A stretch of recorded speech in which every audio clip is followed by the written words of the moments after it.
அத்தை, என் பொண்ணு என்ன மாதிரியே இருக்கா. இவன் என் பொண்ணு தானே? ஆமா, உன் பொண்ணுதான் இது. ஐயோ, மீனாட்சி உன் பொண்ணுதான்.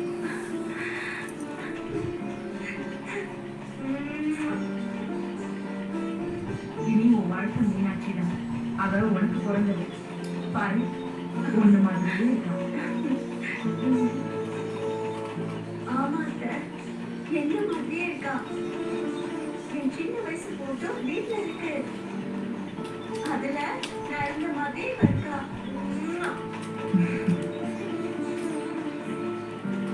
என் பொண்ணுதான் இது. என் பொண்ணுதான் எனக்கு உசுரு.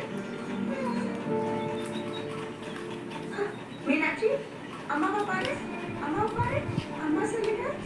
அம்மா, அம்மா, அம்மாடா, அம்மா. இனி மீனாட்சியை வளர்க்கறதுதான் உன்னோட வேலை. அவளை நீதான் பாத்துக்கணும். அவ இந்த வீட்டோட மட்டும் இல்லை, இந்த ஊரோட வாரிசு. மீனாட்சி உன் மக முத்தழகு, உன் வாரிசு.